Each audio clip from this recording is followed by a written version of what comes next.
K P. Purushothaman നോക്കൂ, ഇത് ഒരു കീഴ്വഴക്കത്തിന് കൂടി വഴിവെക്കാൻ പോകുന്ന ഒരു നിയമ പ്രക്രിയയാണ്. അത് നമ്മൾ അതിനെ ആ നിലയ്ക്കു തന്നെ, അതിന്റെ ആ സ്കെയിലിൽ തന്നെ കാണേണ്ടതുണ്ട്. ഇനി നാളെ മുതൽ ഈ ഒരു വിധിയെ അടിസ്ഥാനപ്പെടുത്തി തന്നെ ആയിരിക്കും മറ്റ് കീഴ്വഴക്കങ്ങൾ ഉണ്ടാവുക, സ്റ്റേറ്റ് എങ്ങനെയാണ് ഈ ഡാറ്റയെ ഉപയോഗിക്കുക തുടങ്ങിയ കാര്യങ്ങളിൽ തീരുമാനമുണ്ടാവുക.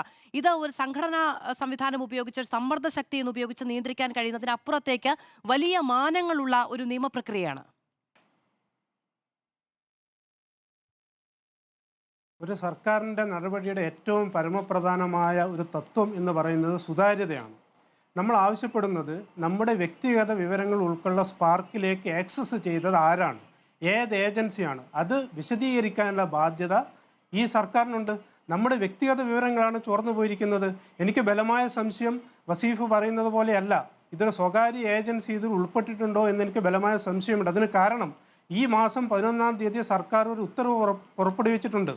അതായത് IT ഇനീഷ്യേറ്റീവ്സ് പ്രചരിപ്പിക്കുന്നതിന് വേണ്ടി IT മിഷൻ പോലെയുള്ള സർക്കാർ വകുപ്പുകൾക്ക് സ്വകാര്യ ഏജൻസിയെ ആശ്രയിക്കാം.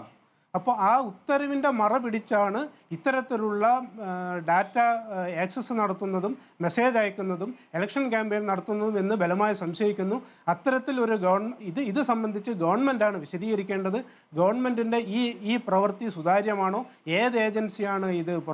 പലരും പല രീതിയിലാണ് പറയുന്നത്. വസീഫ് തന്നെ പറയുന്നത്, ആദ്യം പറഞ്ഞത് PRD എന്നാണ്, രണ്ടാമത് പറയുന്നു IT മിഷൻ എന്നാണ്. അപ്പോൾ ഇതിലൊരു സുതാര്യതയില്ല.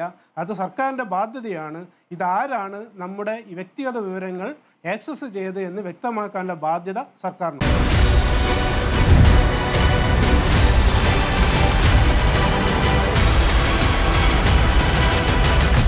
Debate with Madhu Saji.